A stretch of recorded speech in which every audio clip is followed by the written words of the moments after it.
Hello बच्चों, let's read the question. The question says a pulse of light of duration 100 nanoseconds is absorbed completely by a small object initially at rest. Power of the pulse is 30 milliwatt and the speed of light is 3 into 10 to the power 8 meter per second. The final momentum of the object is. तो बच्चों इसमें कह रहा है कि कोई एक perfectly absorbing surface है जिसपे कोई फोटोन जो है सो स्ट्राइक कर रहा है और उसका ड्यूरेशन क्या है 100 नैनो सेकेंड्स के लिए। तो फोटोन नहीं, पल्स ऑफ लाइट ही है, ठीक है। तो हमें फाइनल मोमेंटम बताना है ऑफ द ऑब्जेक्ट इज। तो ये हमारा ऑब्जेक्ट है, ये परफेक्टली एब्जॉर्बिंग ऑब्जेक्ट जो कि पल्स ऑफ लाइट से मोमेंटम रिसीव करेगा। तो हमें ऑब्जेक्ट की मोमेंटम बतानी है।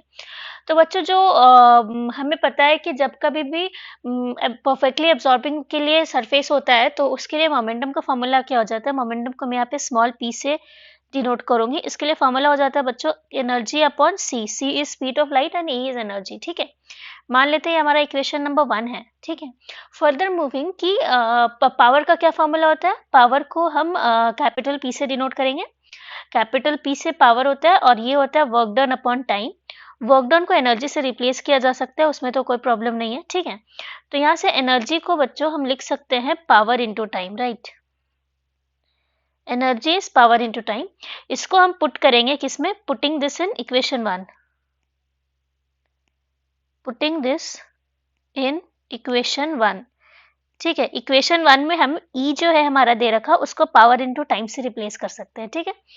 तो इक्वेशन 1 में से पुट कर करके देखते हैं। Momentum is equals to energy by time, sorry energy into C, sorry, and energy हमारा कितना है P into T upon C, this is C, ठीक है। अब हमारा यहाँ से मोमेंटम निकल के आएगा। तो क्या था, momentum is equals to power into time upon c. बस वैल्यू पुट कर लेती हूँ। पावर हमें दे रखा है 30 milliwatt, okay, 30 into 10 to the power -3। Time दे रखा है 100 nano seconds, that is 100 into 10 to the power -9, okay, and c that is speed of light is 3 into 10 to the power 8, okay। अब बस इसे कैंसिल आउट करना है।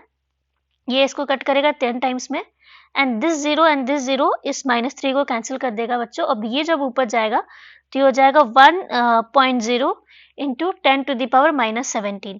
ये हमारा हो गया मोमेंटम जो कि ऑब्जेक्ट के पास आ जाएगा, ठीक है। So momentum of the object is 1 into 10 to the power -17। देख लेते हैं कौन सा ऑप्शन में। This is in option number B.